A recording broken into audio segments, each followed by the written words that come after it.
नमस्कार साथियों, आप सभी का एक बार फिर स्वागत है हमारे YouTube चैनल पाठशाला सर जी में। और आज मैं पीयूष आप लोग के लिए लेके आया हूँ हमारे इंडियन इकोनॉमी का दूसरा वीडियो, जिसका नाम है ग्रॉस नेशनल प्रोडक्ट, सकल राष्ट्रीय उत्पाद। देखिए, तो आज हम पढ़ेंगे पिछले वीडियो में हमने पढ़ा था जीडीपी के बारे में और आज हम पढ़ने जा रहे हैं जीएनपी के बारे में। एक्चुअल में ये जो वीडियो आज का वो हमारे पुराने वीडियो का ही एक एक्सटेंशन है, तो इसमें कहा जा सकता है कि उस वीडियो का आगे का पार्ट है। अब देखिए, इसमें इस पिछली बार जब इस डेफिनेशन को जब हम पढ़े थे जीडीपी को, तो इसमें जो इंपॉर्टेंट कीवर्ड्स हैं तो सारे कीवर्ड्स को मैंने अपने पिछले वीडियो में एक्सप्लेन कर दिया है। अब आज हम पढ़ने जा रहे हैं जीएनपी। तो आज पढ़ना ये है मेनली कि इन दोनों डेफिनेशन में क्या डिफरेंस है, दोनों क्यों एक दूसरे से अलग है। देखिए, जब इस डेफिनेशन को आप पढ़ेंगे तब आपको समझ आएगा कि इसमें सिर्फ दो वर्ड्स का फर्क है। देखिए, चलो हम पढ़ते हैं। किसी एक वित्तीय वर्ष के दौरान एक देश के निवासियों द्वारा देश के घरेलू आर्थिक सीमा क्षेत्र के भीतर या बाहर उत्पादित वस्तुओं एवं सेवाओं का बाजार मूल्य के योग को ही बाजार कीमत पर सकल राष्ट्रीय उत्पाद कहा जाता है। अब देखिए, इस डेफिनेशन का हम जीडीपी से कंपैरिजन करते हैं। यहाँ पे लिखा है देश के निवासियों द्वारा, और जब जीडीपी का डेफिनेशन पढ़ेंगे तो यहाँ पे आपको देखने को मिलेगा कि निवासियों तथा गैर निवासियों द्वारा, कहने का मतलब नागरिकता का इसमें महत्व है जबकि इसमें महत्व नहीं है। अब दूसरा यहाँ पे एक वर्ड है आर्थिक सीमा क्षेत्र के भीतर या बाहर, जबकि आप इसको पढ़ेंगे तो आपको समझ आएगा यहाँ पे सिर्फ आर्थिक क्षेत्र के भीतर की बात किया गया है। अब चलो देखिए, इसको एक मैप के थ्रू हम एनालिसिस करते हैं। इस तरफ जीडीपी को एक्सप्लेन करते हैं और इस तरफ जीएनपी को। एक हम इंडिया का मैप बना लेते हैं। ऐसा आप मान लीजिए कि इंडिया का मैप है, ठीक है।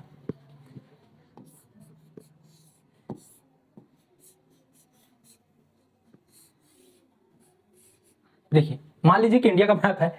और दूसरा, अभी हम बात करें जीडीपी का, ठीक है। जीडीपी में होता है क्या है कि जीडीपी में आर्थिक क्षेत्र का महत्व होता है। आर्थिक क्षेत्र कहने का मतलब भारत के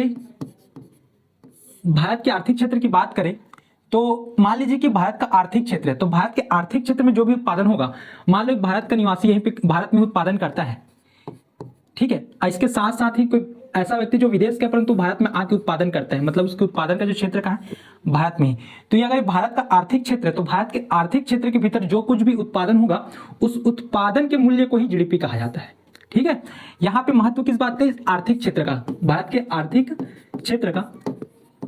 पिछले वीडियो में हमने देखा था कि आर्थिक क्षेत्र में क्या क्या शामिल होता है। अब हम बात करें जीएनपी का। देखिए, जीएनपी में किस बात का महत्व है, जीएनपी में नागरिक होने का महत्व है कि उत्पादन किसके द्वारा किया जा रहा है। देखिए, भारत में बहुत सारे लोग रहते हैं। अगर भारत के लोग, जो भारत के जो लोग हैं, अगर ये उत्पादन यहीं पे करे भारत के अंदर या फिर भारत से कहीं बाहर जाके उत्पादन करें, तो कहने का मतलब कि भारतीय नागरिक के द्वारा कहीं पे भी, चाहे भारत में या भारत के बाहर जाकर कहीं पे भी उत्पादन किया जाए, तो उन सभी के टोटल को क्या कहा जाता है, जीएनपी कहा जाता है, ठीक है।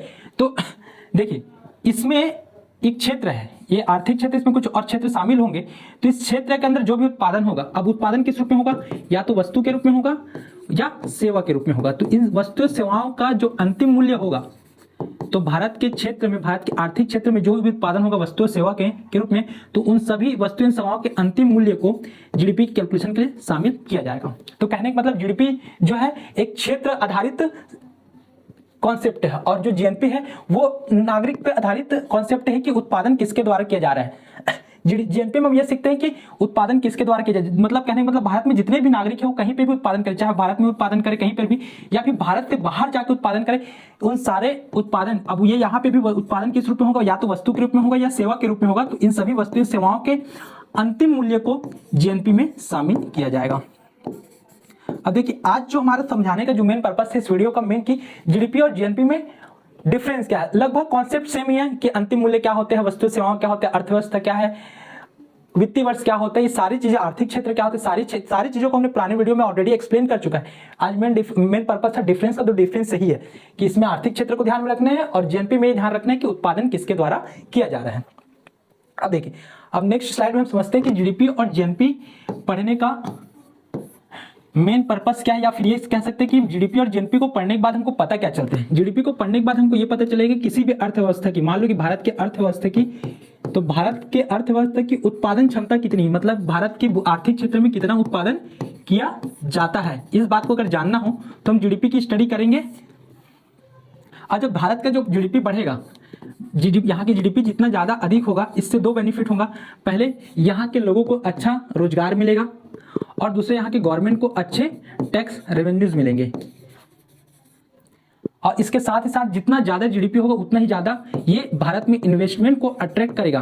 भारत के लोग इन्वेस्टमेंट तो करेंगे ही, साथ ही साथ विदेश के लोग भी इन्वेस्टमेंट करेंगे, जिसको कहा जाता है प्रत्यक्ष विदेशी निवेश, फॉरेन डायरेक्ट इन्वेस्टमेंट, जिसको आप लोग एफडीआई के नाम रूप में कहीं पर सुनते होंगे। अब दूसरा बात है जीएनपी का स्टडी करते हैं तो इसका मतलब ये है कि हम यहाँ के नागरिकों के, मतलब किसी भी अर्थव्यवस्था के नागरिक, तो हम भारत की बात करें तो भारत के नागरिकों के आय अर्जन करने की क्षमता के बारे में पढ़ रहे हैं। भारत के नागरिकों के आय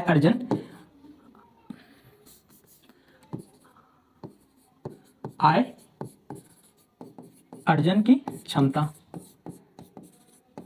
देखिए यहां पे भी देखिए, अगर हम जीएनपी की स्टडी करें तो इससे ये पता चला कि भारत के जो नागरिक जो हैं उनके आय अर्जन करने की क्षमता क्या है।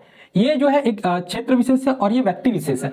अगर किसी भी देश का जीएनपी अच्छा है, इसका मतलब यहाँ यह है कि वहाँ के लोगों के पास समृद्ध होंगे, वहाँ के लोग, उनका जीवन स्तर ऊंचा होगा और वो अपनी आवश्यकताओं के साथ साथ एक विलासितापूर्ण जीवन को अच्छे तरीके से जी सकते हैं। तो किसी भी अर्थव्यवस्था के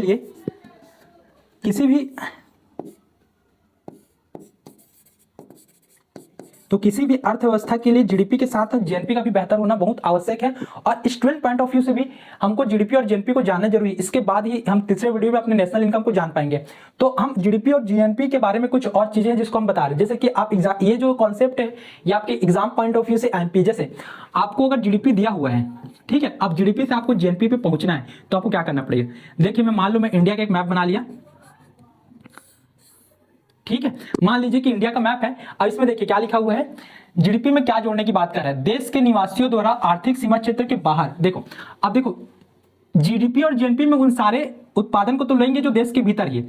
अब देखो इसके अलावा अगर कोई व्यक्ति, भारत का नागरिक अगर बाहर में कोई जाकर उत्पादन करता है भारत के बाहर, तो उसको जोड़ने की बात कही गई। देखिए देश के निवासियों द्वारा आर्थिक सीमा क्षेत्र के बाहर विदेशों में अर्जित आय को जोड़ने की बात की गई।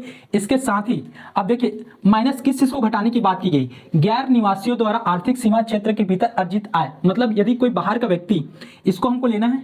अब देखिए कोई बाहर का व्यक्ति जैसे कि विदेश का कोई नागरिक आके भारत में उत्पादन कर रहा है ना, भारत में आके कोई आय अर्जित कर रहा है, तो इसको घटाने की बात कही गई है। तो इस प्रकार हम इस देश के निवासियों द्वारा अर्जित आय को जोड़ दे, बाहर अर्जित आय को, और गैर निवासियों द्वारा सीमा क्षेत्र के भीतर अर्जित आय को अगर माइनस कर दे तो इससे हम जीडीपी से जीएनपी तक पहुंच जाएंगे। अगर इसी फॉर्मूले को सेम हम रिवर्स कर दिए, देखिए अगर आपके पास जीएनपी है और आपको जाना है जीडीपी में, तो रिवर्स कर देना, जहां पे जिस चीज को हमने यहाँ पे जोड़ा था उसी चीज को यहाँ पे घटाते हैं। देखिए क्या लिखा हुआ है, फिर सब इसको एक मैप बनाते हैं। देखिए एक समझ लीजिए कि मैप इंडिया का। अब यहाँ पे क्या लिखे, देखिए गैर निवासियों द्वारा आर्थिक सीमा क्षेत्र के भीतर अर्जित है। अब इसमें किस चीज को जोड़ने की बात कर रहे हैं, गैर निवासी, कहने का मतलब कि भारत के बाहर का व्यक्ति विदेशी नागरिक है जो भारत के क्षेत्र में आके उत्पादन कर रहे हैं और आय अर्जित कर, तो उसको जोड़ने की बात की गई है जीएनपी पे। देखिए और घटाने की बात क्या कही गई, देश के निवासियों द्वारा आर्थिक सीमा क्षेत्र के बाहर। अगर देखिए अब देश के नागरिक, भारत के नागरिक अगर कोई बाहर जाकर कोई उत्पादन करते तो इसको घटाने की बात कही गई है। तो इस प्रकार ये हमारा जीएनपी से जीडीपी तक पहुंचने का फॉर्मूला है। कह सकते हैं जीएनपी और जीडीपी इंटर रिलेटेड है, बस कुछ डिफरेंस के साथ। तो ये हमारा कॉन्सेप्ट है कि जीडीपी से जीएनपी कहां पर कैसे पहुंचे और जीएनपी से जीडीपी पर कैसे पहुंचे। अब आज हम अपने नेक्स्ट स्लाइड में सीखेंगे कि देखिए आपने बहुत जगह सीखा होगा कि ये जीडीपी वर्ड आपने सुना होगा और एक एनडीपी, ये होता है क्या। देखिए जी का मतलब ग्रॉस है, यहाँ पे ग्रॉस डोमेस्टिक प्रोडक्ट, और एनडीपी का मतलब होता है नेट डोमेस्टिक प्रोडक्ट। सेम यहाँ पे जीएनपी लिखा है, इसका मतलब है ग्रॉस नेशनल प्रोडक्ट, और यहाँ पे लिखा हुआ एनएनपी, इसका मतलब नेट नेशनल प्रोडक्ट। अब देखिए अभी तक हमने पहले वीडियो में जीडीपी पढ़ा और दूसरे वीडियो में, आज की दूसरे वीडियो में हमने जीएनपी सीखा। अब जीडीपी और जीएनपी से नेट पे कैसे पहुंचा जाए।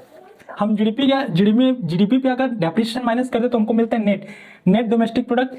इसी सेम वे में अगर जीएनपी में से ग्रॉस नेशनल प्रोडक्ट्स में से अगर डेप्रिसिएशन माइनस कर दे तो हमको मिलते हैं नेट नेशनल प्रोडक्ट। अब ये डेप्रिसिएशन होता क्या चीज है, एक्चुअल में डेप्रिसिएशन को हिंदी में बोलते हैं मूल्यह्रास। अब मूल्यह्रास का जो शाब्दिक अर्थ है इसका मतलब होता है मूल्य में कमी। अब देखिए किस चीज में मूल्य की कमी बात का है, जैसे कि आप प्रोडक्शन से लेके किसी भी वस्तु के प्रोडक्शन से लेके उसके प्रोडक्शन से लेके फाइनल कंज्यूमर तक, चाहे गुड्स हो, चाहे कोई भी गुड्स हो या कोई सर्विस हो, कोई गुड्स हो या सर्विस हो, उसके प्रोडक्शन से लेके फाइनल कंज्यूमर तक पहुंचने तक जितने भी टाइप्स के एसेट्स यानी मतलब संपत्तियों को प्रयोग किया जाता है, चाहे प्रोडक्शन में हो, डिस्ट्रीब्यूशन में हो या मार्केटिंग में हो, किसी प्रकार की संपत्तियों को प्रयोग किया जाता है तो उनके मूल्य में कमी आता है। अब देखिए यहाँ पे लिखा मूल्यह्रास का मतलब मूल्य में कमी, तो उस संपत्ति के मूल्य में कमी आते हैं जिनका प्रयोग करके ये उत्पादन किया जा रहा है, उस उत्पादित वस्तुओं को फाइनल कंज्यूमर तक पहुंचाने में जो भी संपत्ति प्रयोग की जा रही है उसके मूल्य में कमी आते है तो उसे क्या कहते हैं, मूल्यह्रास। अब ये मूल्यह्रास का डेफिनेशन तो आप समझ गए, लेकिन इसको कैलकुलेट कैसे करेंगे देखिए। तो इसके लिए भारत सरकार की एक मिनिस्ट्री है, ministry of commerce and industry. ये जो मिनिस्ट्री है, मिनिस्ट्री ऑफ कॉमर्स और इंडस्ट्री, ये हर साल लिस्ट जारी करती है, लिस्ट ऑफ रेट की। इस लिस्ट ऑफ रेट से मतलब यह है कि ministry of commerce and industry एक लिस्ट जारी करती है, उसमें रेट लिखे होते हैं कि किस एसेट पे किस रेट से डेप्रिसिएशन लगाना है। जैसे मशीन पे 15% लगाना है कि व्हीकल पे 10% लगाना है, फर्नीचर पे 10% लगाना है, इस टाइप के रेट्स दिए होंगे। तो उसी रेट्स के बेस पे हम डेप्रिसिएशन कैलकुलेट करते हैं सारे एसेट जो पूरे देश में कैलकुलेट यूज किए गए सारे प्रोडक्शन के लिए। अब उसके बाद उसको अगर माइनस कर दे तो जीडीपी से एनडीपी पे और जीएनपी से एनएनपी पे हम पहुंच जाते हैं। ठीक है, अब उसके बाद ये तो रहा हमारा कॉन्सेप्ट कि जीडीपी क्या हुआ और जीएनपी क्या हुआ। अब इसी के बेस पे अपन तीसरे वीडियो में हम सीखेंगे कि नेशनल इनकम क्या होता है और नेशनल इनकम कैसे कैलकुलेट करते हैं, उसके कितने मेथड होते हैं, पर कैपिटा इनकम क्या होता है। तो इन सारी चीजों को जानने के लिए बने रहना हमारे चैनल के साथ और हमारे तीसरे वीडियो का इंतजार कीजिए। अगर आप सभी को हमारा वीडियो अच्छा लगा हो तो हमारे चैनल को सब्सक्राइब कीजिए, हमारे वीडियो को लाइक कीजिए और शेयर कीजिए। आप सभी का हमारे साथ बने रहने के लिए धन्यवाद।